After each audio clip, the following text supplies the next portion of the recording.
Hello and welcome to the only live interactive streaming video show on the planet that discusses, debates, and delivers important tips and tools for dads. Congratulations, Anthony. You have been personally selected to step up to the mic and deliver fresh, relevant content, tell stories, and share your own personal path to fatherhood. Want to learn more about the most important job a man will ever have? Need to hear dinner table topics and captivating stories that will capture your children's attention and imagination. On this show, we will learn and grow together as a community while holding each other accountable to improve each and every day.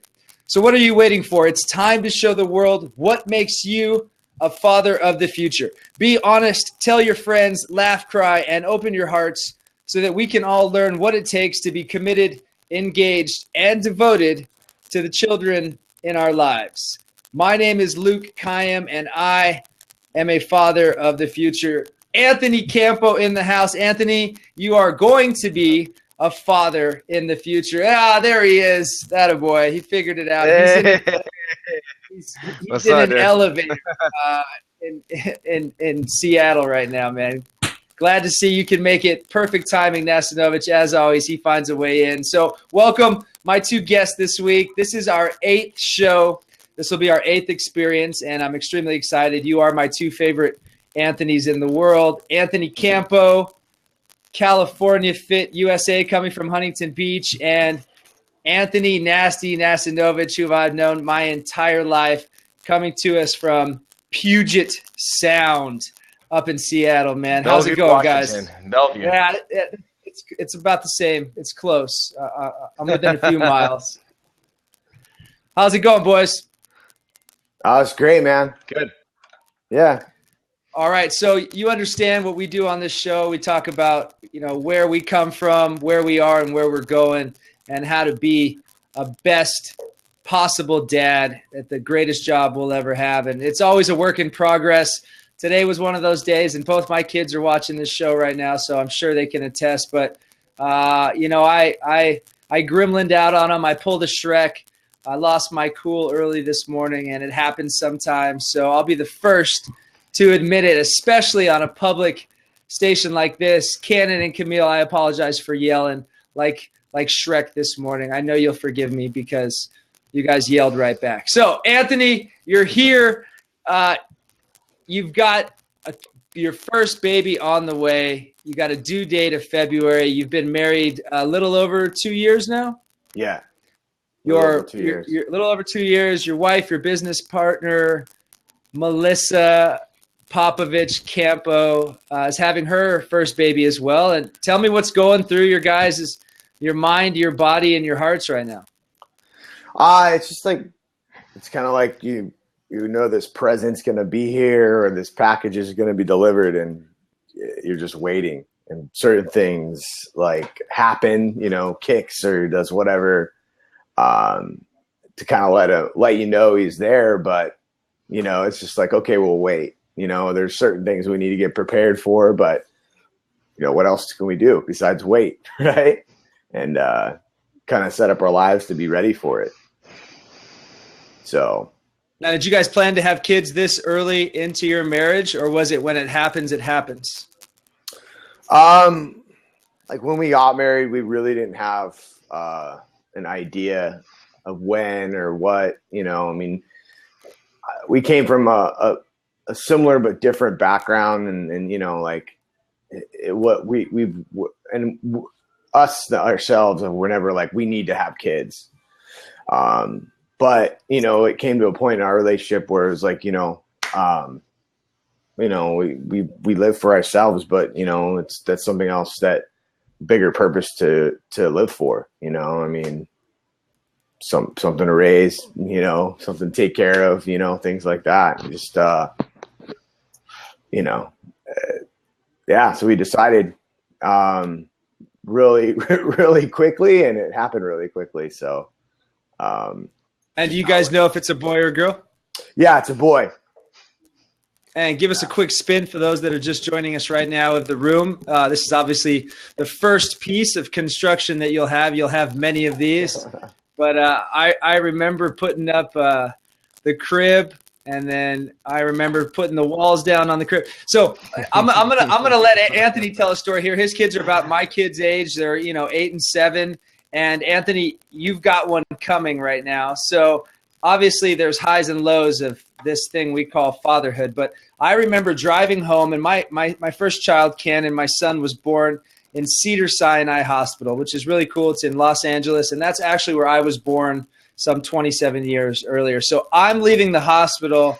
Mom's in the front gunner seat, and I've got my hand, because the car seat has to face backwards. I've got my hand in the back seat making sure he's breathing, because I'm so freaked out that the thing's going to stop breathing.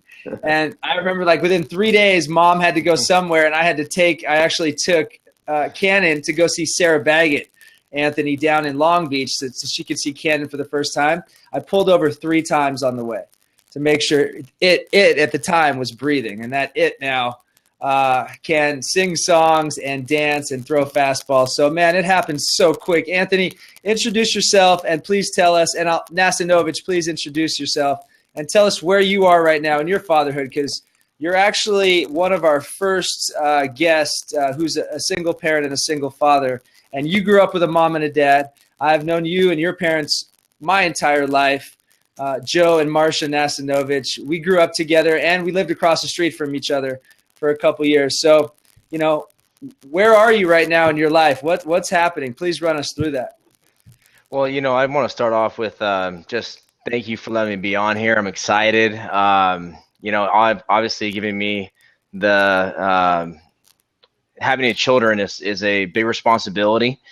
And, with Luke, knowing you for so long and watching what you do, I'm just really excited to have the opportunity coming on here and hopefully sharing my background and experiences. So thank you. Really what it comes down to is I came from a mother and father who were there 100%, gave me everything in life for me to succeed and still do. And I never experienced the divorce thing. So for me, I've been a single parent now for about, almost 3 years. And it was a new experience for me. But that's a long story. I want to start off really what it's all about is being a father and those experiences that you really go through. And I kind of have the same experience kind of what Luke has with Cannon when he was born. I really didn't believe I was having a child until I saw the crown come out, and I was sitting there going like, oh my goodness, I can't push it back in, right? So it's one of those things where you're never going to be too prepared, and the thing about it is that you have to enjoy all those small little things and really remember them the right way, and because you don't get them back, and so I went through that same experience. I remember when I first found out that my daughter was being born, I walked out to the balcony, and I know this is Luke's into fitness, but I ended up cracking open a beer and having a cigarette, and I was like, oh my goodness, my life's going to change. A cigarette. Cigarette. And so, it's just those things where like you're never ready for it. So, but you make choices. And so I decided to kind of stop being a kid and be a man and really take on those responsibilities. So my daughter was born, went through a lot of difficulties there, just trying to figure out what to do, what to say, put her in the crib. Oh, by the way, Anthony, my kids never used a crib for 8 years, man. So I bought the cribs. I had all the good stuff, man, but I had them in bed. I couldn't get rid of them. I loved them on my chest. It was just a cool experience. Even to this day, I get my kids tomorrow, and they're going to fight over who gets the middle, who sleeps on the right side of daddy, who sleeps on the left. And I just can't get rid of them. So, it's one of those things, well, you'll figure out what works best for you. For me, they're like my little pillows. So that being said, I would say just, really take your time, enjoy it. Don't stress the little things. Don't think you're doing anything wrong. And really, it's just, enjoying life and enjoying them. Because if I can reverse it back again, I would. I loved every experience of it. Driving the car and having my daughter cry so bad. All she had to do was hold your pinky and she would just get quiet, Those little things, I don't want to give them away. So congratulations. Thank you. And I really think that you'll be a great father. I think your wife's going to really enjoy it. You're going to go through your pains. But it's been a lot of fun. So I want to revert it back to Luke. I mean, that's my story. I mean, there's more to it. Well, I'll give hold more on. outro, Yeah, but- hold on. So your dad is a very wise man. He was on the Palm Springs Police Force for over 30 years before he retired, and he's always got words of wisdom. What words of wisdom did he give you when you gave him the news that you were going to be separating from your kid's mom and that you were going to become a single father? What did he say to you? Are you serious? Yeah.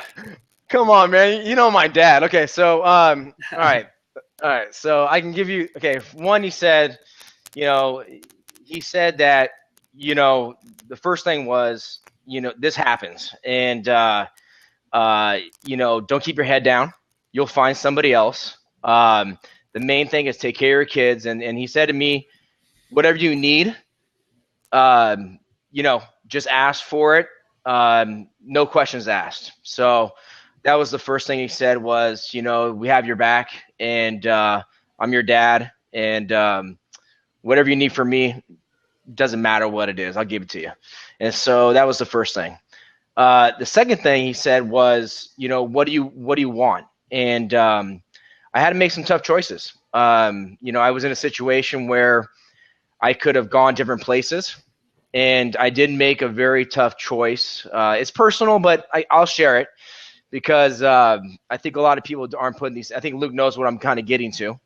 I moved back to California for personal reasons because of family. I wanted to be close to my family, and I ended up moving back believing that this was going to be the best thing for me and also my children. But the thing about it was my children were not with me. They stayed here in Bellevue, Washington. So it was tough. While I was down there, I basically made a decision that my kids were more important to me than my happiness. And what I mean by that is being close to my family, which is my mother, my father, my sisters, my brothers, being close to Luke and friends that I've grown up my whole life. So I made a decision. Well, first I filed for full custody because I want my kids full time. And then I realized that I wasn't going to win because out of state, it just doesn't work that way with laws. So I decided to come back full time because there's no way I would be not in my children's life. So I ended up I came back for 2 months. I came back, and I remember I drove 20 hours one way. I did this multiple times, about 4 times, but I drove 20 hours one way, and to surprise my daughter on her first day of first grade. And I was walking her to the bus stop, and I said, "Hey, baby," I was like, "What's the one thing you would love for me to do?" After I surprised her, she got all excited, brought her a donut, and she's like, "Well, I love this." And I was like, "Well, what do you think about Daddy moving back home?" And she's, "Oh, that would be so awesome. That would make my day." And I said, "Well, baby, the U-Haul pulled up last night, 5 hours ago, and I've moved back for good." And she just cried my arms all the way to school. So, it's one of those things where that, my father talking to me and understanding what it means to be a father and what he would do for his kids, it made me realize what was most important to me and what I was willing to do. So that was my that was his suggestion. Now the other suggestion was get snipped. He's like, "You got 2 kids, man. You want more?" I was like, "I don't know." He's like, "Get snipped." I don't know. What else you want me to tell you? So yeah, that's my dad's. He's a smart man right there. Very, very smart man. All right, so you moved back up, and by the way, that's very honorable of you. It's extremely easy to run away from this job. As you know, my dad did it to our family, and it's tough. There's always an emptiness that I have, and that I will always have, from not having that father figure in my life. And fortunately, I did have great men around me, like your dad, like Jeremy Elge's dad, like my uncle Alan, to support me. But there's something about having the mom and the dad, even if they're not together, at least they can be around at the same time that they're growing up. So Anthony, Campo, let me jump over to you for a minute here. You seem settled. Where are you right now? I know when we talked on the phone a couple weeks ago, you were kind of just getting situated. It looks like you've got things under control and you've got a room, which is so important. When Najla and I first found out we were having a kid, we were in between Maui and San Francisco. She was in a rental a rental apartment / house condo, I guess you want to call it, in San Francisco in the city that wasn't going to be very suitable for raising our first kid. And it was so important.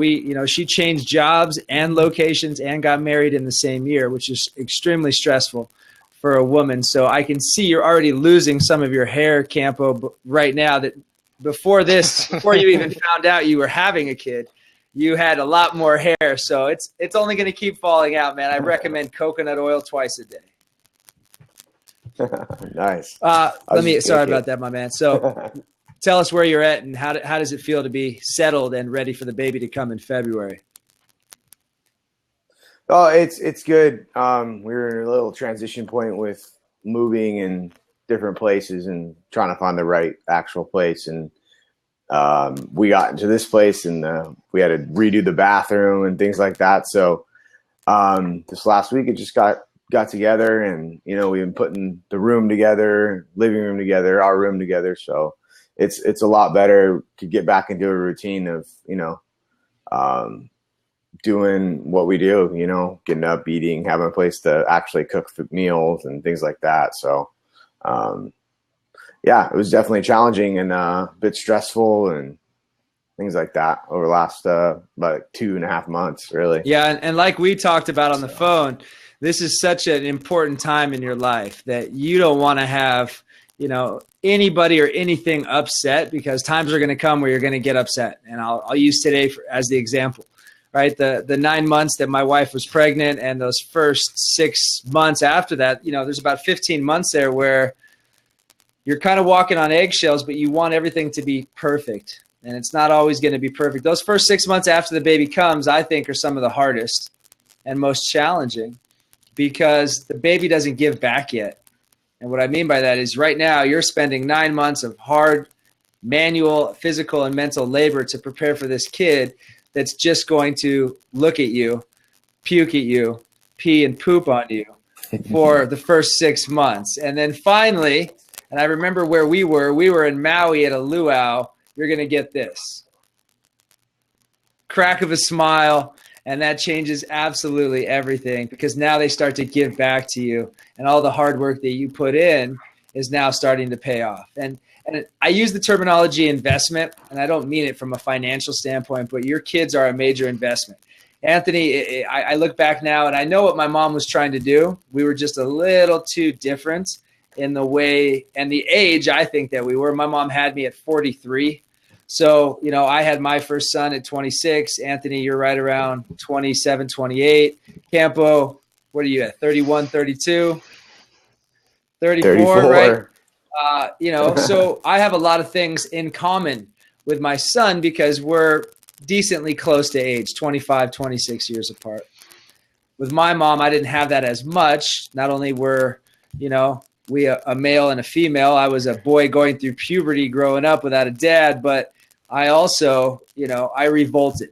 So, Anthony, you talked about your dad saying, hey, I'm on your team no matter what. I'm teaching that to my kids now, and I know they're going to make mistakes as they do. And I try to reinforce it from a young age that no matter how bad they mess up, we'll always be here for you. And it really took having my own kids to understand what that meant when my mom would say, what is unconditional love?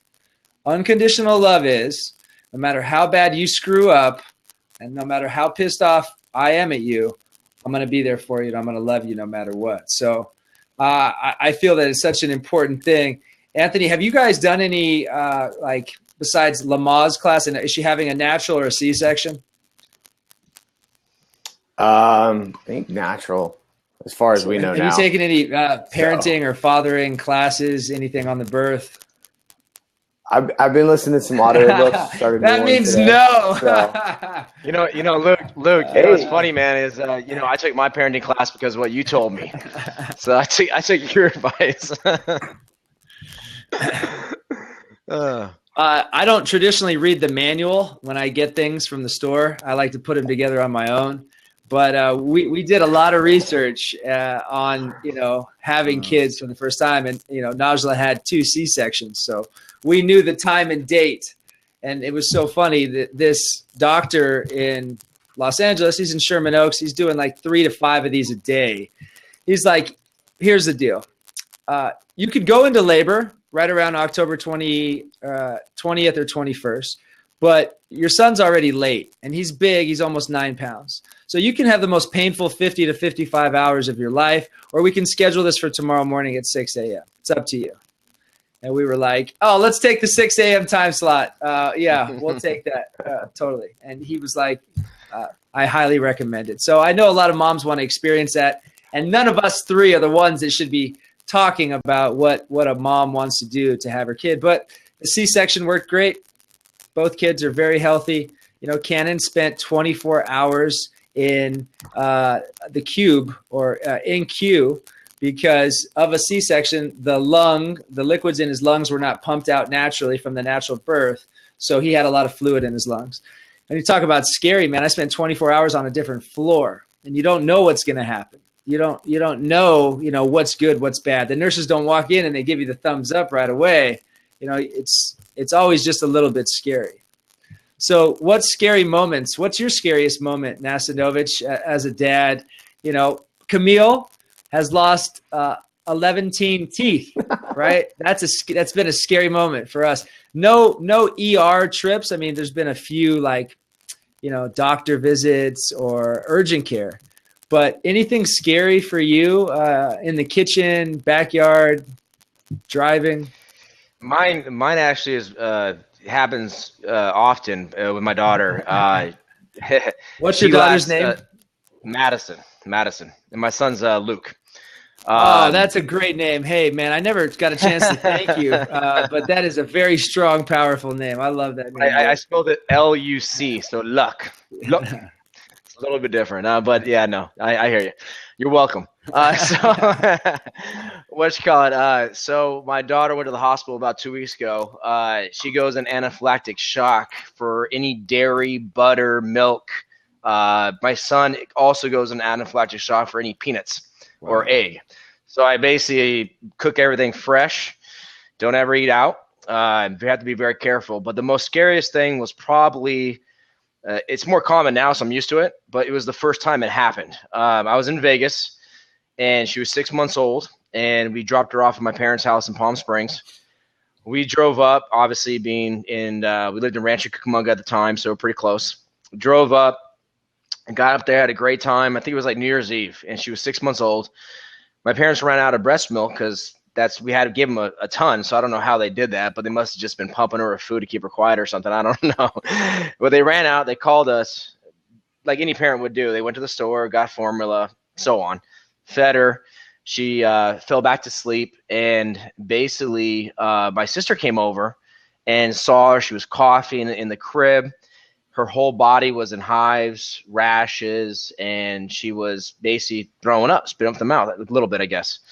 My mom, being a nurse, was very calm about it. To this day, I don't know why she didn't take her to the hospital, but she was, just whatever. So she picked her up. They gave her some little bit of Benadryl, so on, and then they ended up calling us. And we were luckily driving home. We were about an hour away, and she tells us the story. And she says, well, she's pretty messed up, is she? Oh, she's fine now. And I said, well, why don't you meet us at our place in Rancho, because they're an hour away. We're an hour away. We'll just meet there. So they ended up coming in, and they opened the door. My daughter, she had probably one eye popping out. I never seen like hematomas on the neck, and it was like crazy. And my mom says to me, well, she's like 50% better. And I looked at her and I was like, are you kidding me? I was like, are you kidding me? Take her to the freaking hospital. So anyways, but we ended up, she calmed down and she was breathing fine. So we ended up waking up the next morning. All the hives were gone. Took her to the hospital, and basically, they told us, don't give her milk anymore. That's probably what happened. So that's how we learned. But it was probably the most scariest moment because it was the first time that I was really in no control. And it wasn't just no control where you're at home and your child falls and hits their head, or like Luke probably will tell you, runs off the bed and somersaults, and head first into the ground, which my daughter did too. But it's where you're so far away you can't do anything about it. And that was probably kind of like an eye opener, an awakening to me, where it said, wow, like how close do I need to stay to this person? And it really, honestly, since you're on here, I mean, we're being open about stuff. It really affected my relationship too, because in the future, it really almost over dramatized every situation that happened, because we were so scared and so nervous. What babysitters came over? Do they know how to do EpiPen? I mean, but we had to, so looking at it, I think it put us in a situation that we were very freaked out and unfamiliar with. So we, really kind of weren't used to it, and we didn't really plan correctly for the next few years. It was more very secluded, kind of, you can't trust anybody, even though you could, do they know? And that's fine. But at the same time, I would highly recommend from that experience is that those things are going to happen, and it's going to freak you out no matter what, but you have to know how to let go and get back to the normal everyday routine, because it's important, because your kids obviously see that too. And my daughter to this day, she had an EpiPen the other day, 2 weeks ago, and she took it like a champ normally. But, for me to go to restaurants, she's so freaked out about it because we made it such a extreme, so that was my scariest moment. But teaching moment, I would say, is just standardize, normalize everything, make it not a big deal, because in reality, the kids are very affected and traumatized by these kind of things at a young age, and they could, affect them the rest of their lives. So now, that being said, I'm happy my daughter does take things to extreme, especially when it comes to allergies, because, she could possibly die for them. But at the same time, for me, scariest moment, it really put me in a situation, one, as a father, I couldn't do anything, and I felt helpless.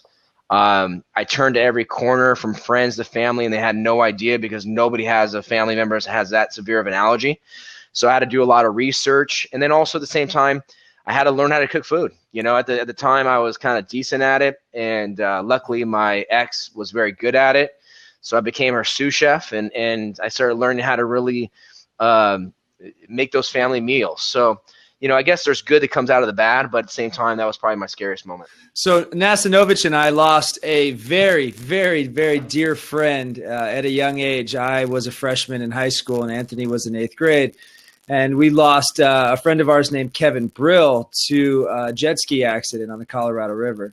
And worse than just losing him was losing him under the care of our even closer friends, Jeremy and Craig Elge's parents.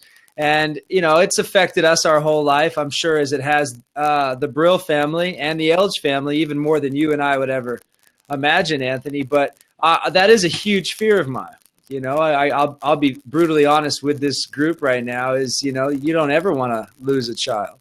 The goal is to go first and let your kids bury you, or do you say goodbye to you the right way, but not the other way around. So, I don't want to restrict anything from my kids. So we went out on the lake, and instead of just saying, no, you can't ride the jet ski, I had to explain the Kevin Brill story to both of them. And I had to make sure that we realized how unsafe the water can be, and how boating is just such a dangerous sport, And I think by telling those stories, I think by us telling these stories now, it really allows us to reflect and look back at the situation. That's 22, 23 years ago. So, imagine all these years that, Mike Brill and obviously his brother Adam have gone through, man. It's tough to think about that. So, Anthony, one of those things, man, that, like Anthony said, you're going to have to You're going to have to not worry about things all the time. I think personally, you got to kind of freak out in a way, maybe behind closed doors, not showing that freak out, but at least understanding that emotion is there. You know, even when my son goes out or my daughter goes out and plays soccer, you know, you worry about rolling an ankle, you worry about, you know, getting injured severely. So I say worry about those things, but don't let it control you, or don't let it control your family, because you don't want kids that are scared of everything.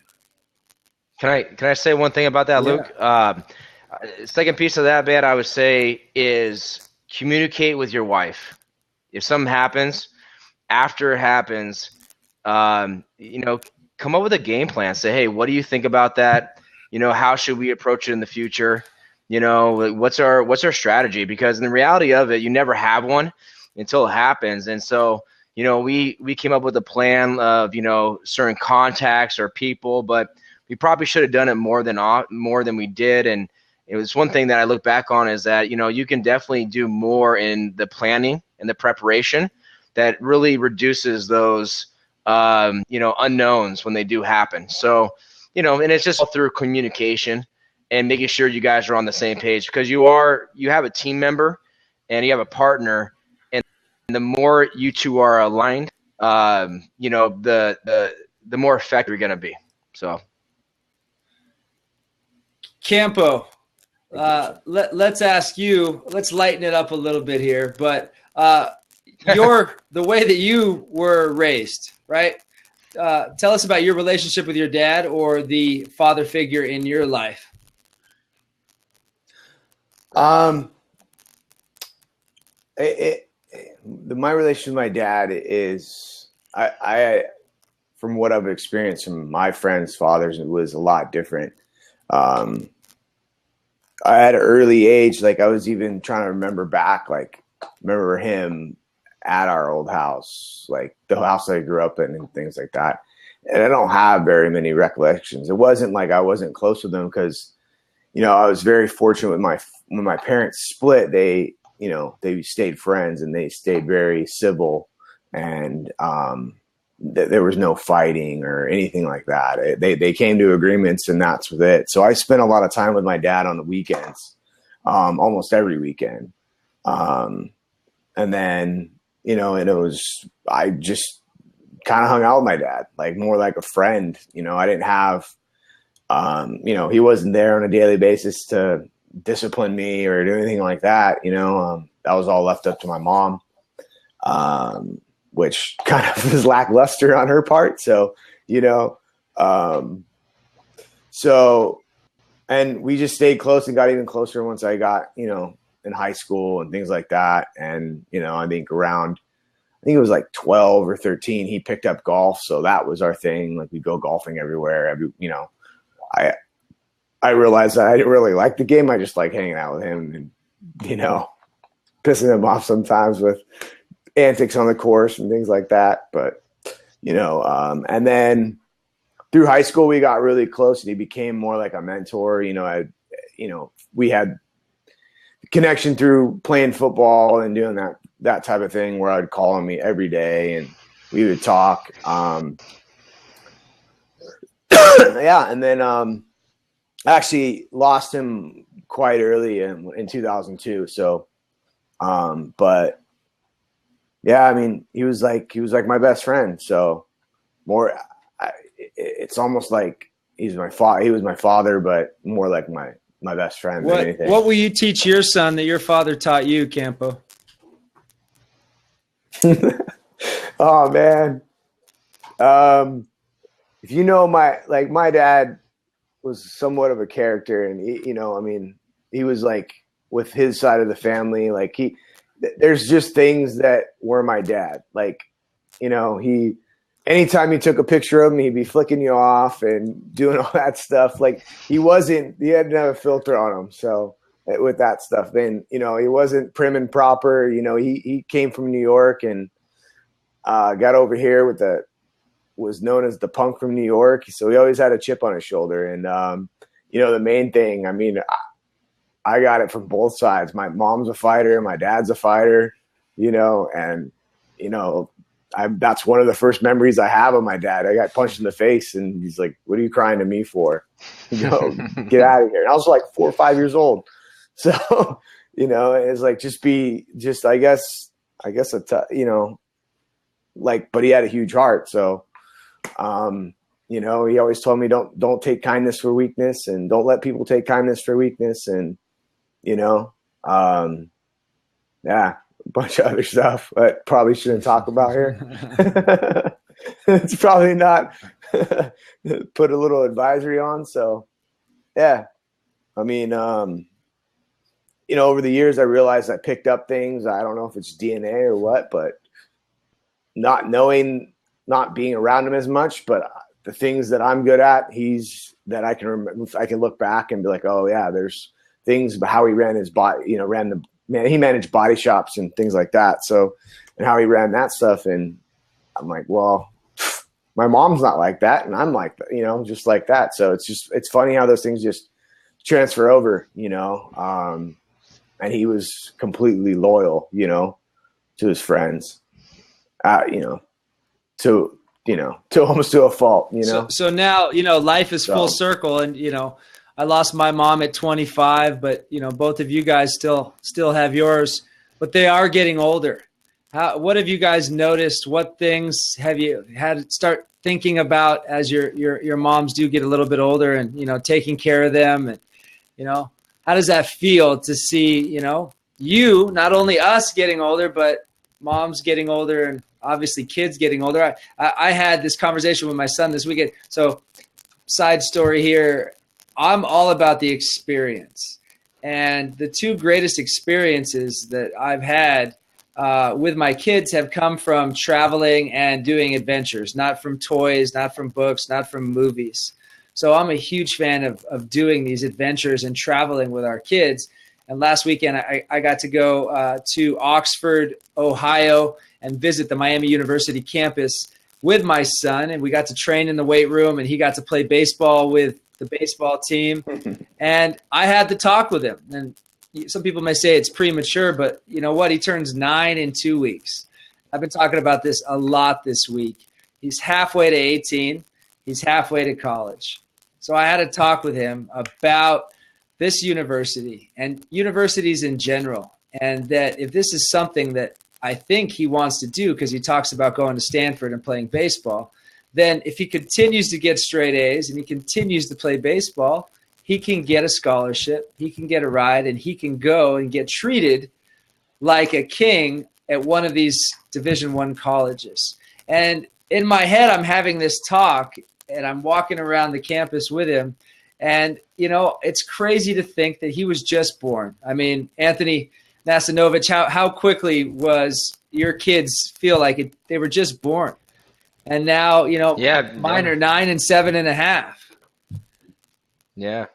Like yesterday, man. I mean, like yesterday, it's like snap of the finger, it's gone, you know, so quick. So yeah, it literally feels like yesterday. I look at my daughter, she says something. She opened up my laptop and started creating a PowerPoint presentation at freaking 7 years old, right? 8 years old now. And I'm looking at her going, what are you doing? And she's like, well, I'm making a PowerPoint, dude. You know, and I'm like, about what? She goes, oh, just my story of our trip to California. And I look at her, I'm like, she could do it better than me. I'm like, oh no. So, you know, it kind of cracked me up a little bit, and it just made me realize, like, wow, she's a big girl, you know? So, you know, I can't brush her hair anymore. She doesn't let me, you know, she's still my little girl though. She still loves me to death, you know, she's my baby. But you know, it's just one of those things where I'm like Luke said, it goes by so quick, man. It's freaking awesome, you know? Yeah. I love it. I'm cool. I'm cool with it, man. I don't want to give it up. No, it's cool. I love it. That's awesome to hear, guys. So what adventures and what experiences have you guys done? Because I like to add those things to what we call the joy jar over here. And we've pulled a couple out over the week. So I'm going to pull one out for you, Nacinovich. And this is the next game you're going to play with your kids. If you haven't taught them already, how to play rock, paper, scissors. So that's how we settle debates in our house. My wife, Najla, and I have done that for years. My son and I just did it the other day to see who was going to go to the garage to get something out. And it's a fair way to settle any kind of argument or to get the other person to do something that they may not want. It's a very fair way to play a game. So rock, paper, scissors, 2 out of 3. Just remember, you shoot on 3. It's not 1, 2, 3, then shoot. It's shoot on 3. What other activities have you had, Nasty, with your kids that we can put into the jar? So you have a good one there, buddy. I could pull one from the jar for you if you want. Oh my goodness. Okay, so lately I read a book. This guy who was, he didn't believe in like how your children always feel that they should win at everything. They should accomplish everything. So my daughter, since she's old enough, started about 3 weeks ago, 3-4 weeks ago, is she's required per week to fail at one thing and tell me what happened and what she learned, which is the most important. So every week I get them at least every Thursday, and every Thursday we sit down and we talk about what you failed at. And I said it could be anything. So last week she failed. I believe it was, she said she failed on one of her homework assignments. She didn't get 100%. And so I said, well, what does that mean? Why didn't you get 100%? What was the outcome? What did you learn from it? And she said, well, I went a little bit too quick. Maybe I went too fast and so on and so on. But that's one game, I guess, I do with her that we've started. And, it's just something that I just don't want my children always to feel that succeeding is where you learn. I think you learn more from failing, and I want them to recognize those failures and have a. That was very well said, Anthony. You got a internet connection. Come back in here in a second. All right, Campo, I just saw your wife walk right by. Yeah. What do you guys have for a name? Have you settled? Yeah, Caden. Caden with a K, with a C. Caden. Middle name. Yep. Michael. And who's Michael? Your pops? No. Melissa's dad. Awesome, man. Awesome. My dad was Salvatore. Yeah, he hated that. He hated that. You got a little bit of that East Coast mafia in you now that you're a Huntington Beach bad boy. Do you guys see yourself in Huntington for forever?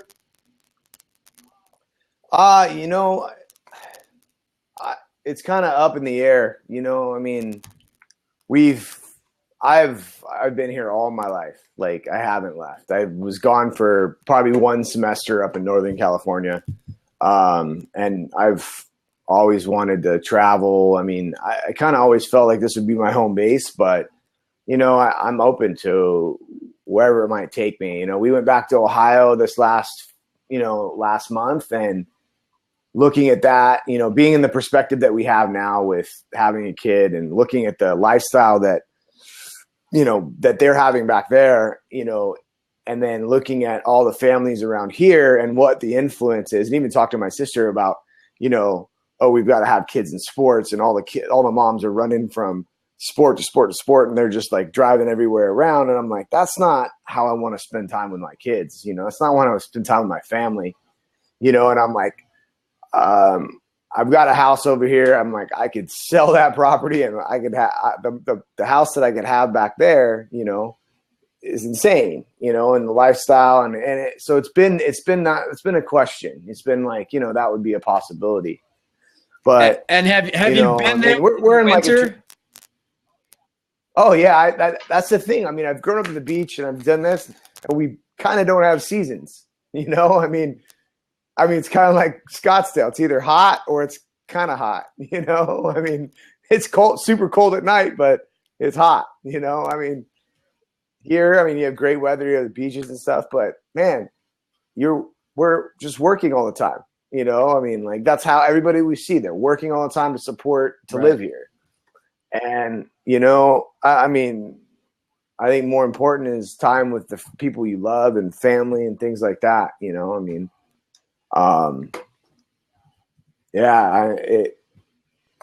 it is a question. It's kind of like up in the air situation. We're in a transition period with kind of like everything right now. So you know our trail. We started in San Francisco in 2005. We moved down to LA in 2006, and we were in Scottsdale by 2007.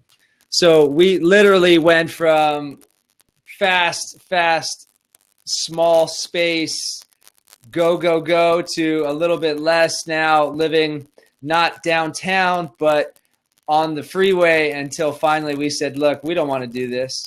And we moved to Scottsdale back in 2007. So I understand. I loved going back to Ohio last weekend and visiting the campus at Miami University because we saw fall, something we don't see out here in Arizona. It's pretty cool. And, we're, like you got woods and things like that. It's just, we were staying at our uncle's house, and our uncle has this 5,000 square foot house. It's only like $400,000, compared to out here, you can't even get a condo. We were for that. So, and he's got woods, and we're sitting on the back patio, and I'm reading a book and listening to things, and there's just, nature around you. And it's like, no matter where you're at here, you hear car noise and all that stuff, so. Yeah. So, Anthony, you're back on here, brother. Go ahead, and I'm going to unmute you. Go ahead and put your headset back on. You probably can't hear me to get his headset back on, but I'll keep muting him for right now. Oh, there you go. Can you hear me? Attaboy. Yeah, you're good. So, Anthony, we were just talking about Hello? locations and cities. Yeah, can you hear us? Can you hear me? It's a little choppy. So we're gonna wrap this thing up right now. He's having some technical difficulties. Here's what I have for you for this week, Anthony. And obviously, us being in the fitness business, we're big dry erase board fans. So I remember having a dry erase board up, and we still do in our office now. Obviously, we have them here all over the gym. But writing things down to do with our kids, and this was one we did the other day. Thumb wrestling. It's an amazing thing to do. Cannon is still the champion. Learn a word in a new language. This will be mine that I'll do with Camille tomorrow. Learn a new word in a new language. What language? I say Mandarin. Mandarin because we were working on getting in a basis school here in Scottsdale, and Mandarin was actually one of the classes that was mandatory. So you want to learn? I think it's Mandarin. Yeah, Mandarin. I know. What do you think about that? Mandarin will be the new language. Thank you so much for coming on here. Oh, he's going mobile. He's moving around now. Anthony, I appreciate it. Anthony Campo, best of luck to you, man. Surf City, Melissa Popovich Campo, Anthony Nacinovich, one of my long time friends. Thank you guys so much for coming on the show, being fathers of the future. If you'd like to come on this show, you can email me, luke@sickfit.com. Guys, I'd love to have you come back on here in a couple weeks and share your experience. We're planning on scheduling this thing all the way out to the beginning of the new year. Have a happy holiday, and I'll talk to you guys soon. Take care.